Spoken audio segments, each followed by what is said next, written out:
Pour les communications, entre les gens du laboratoire et les patients, la façon qu'on le fait dans le suivi Logix, c'est que vous allez avoir s'il y a pas de communication à répondre pour un patient, cet onglet-là n'apparaîtra pas du tout, lui avec la bulle. Si jamais il y a des patients qui nous envoient une question, à ce moment-là, ça va apparaître avec la bulle qui clignote et là, en cliquant dessus, on va voir les gens qui ont envoyé la question avec la date, l'heure, leur question et qu'il y a pas de suivi de fait, évidemment. 2 façons de rentrer. Donc, on peut rentrer directement dans le dossier patient en cliquant sur son nom. On peut aussi répondre directement à la question en cliquant sur la flèche.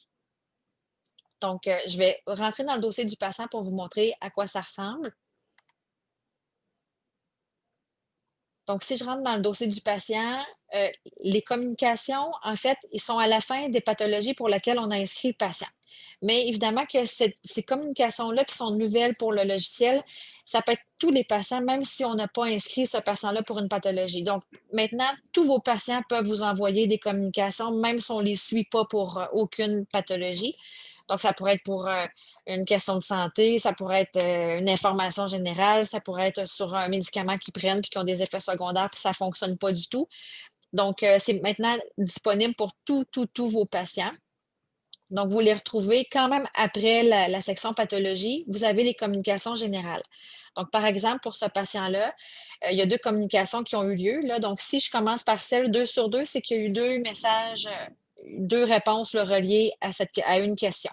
Donc, si on clique dessus, on va voir la question qui a le départ, donc la question numéro 1, qui était le 12 janvier à 1h09. Donc, c'est une question qui a été faite par le patient. On a sa question qui est ici et en fait, on a envoyé, nous, le pharmacien a répondu par courriel dans son espace client et on l'a aussi appelé pour lui dire la réponse. Donc, on a fait les 2. On a répondu le 12 janvier à 10h09 et là, on a envoyé au patient qui a été fait par un pharmacien. Là, on a marqué tous les pharmaciens, mais on peut mettre le nom, du pharmacien qui a fait le suivi et on a la réponse du pharmacien. On voit aussi que le patient a vu son message dans l'espace client. Si l'œil est vert, c'est qu'on a vu le message, il a vu le message. Si l'œil est jaune avec une barre, c'est que le patient n'a pas encore consulté la réponse du pharmacien. Donc ça, c'est pour cette, question-là, par exemple. Si je la camoufle en pesant sur le 2 sur 2, on va voir une autre question qui a été envoyée, qui est en attente de réponse. Donc c'est une question, il y a juste une seule, question, donc qui est ici. C'est le 13 janvier à 10h où un patient nous a envoyé une question.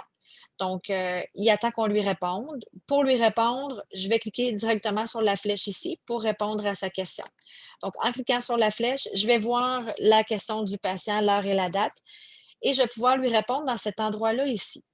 Si j'ai pas besoin de lui répondre parce qu'il y a pas de suivi nécessaire ou je veux l'appeler pour, lui dire la réponse, ben on peut toujours aussi joindre un document, là, je vous le dis en même temps. On met ici par quel pharmacien ça a été fait. Donc c'est ici qu'on va faire s'il y a pas de suivi nécessaire. Donc lui, il va recevoir qu'il y avait aucun suivi nécessaire dans son espace client. On peut aussi seulement l'appeler par téléphone, donc j'ai pas besoin d'écrire un message si je veux juste l'appeler pour la réponse. Je peux aussi lui envoyer un message et l'appeler ou je pourrais aussi juste lui envoyer un message. Quand on envoie un message, évidemment qu'on ne peut plus modifier ce message-là une fois qu'il est lancé. Donc, voilà pour, le suivi et on peut toujours laisser une note à l'interne, là. C'est une note que le client ne verra pas, mais que nous, les gens du laboratoire, on va voir si on a une note particulière à se laisser. Si je vous montre du côté patient à quoi ça ressemble, de son côté dans son espace client, donc je vais rentrer dans un comme si j'étais, la cliente.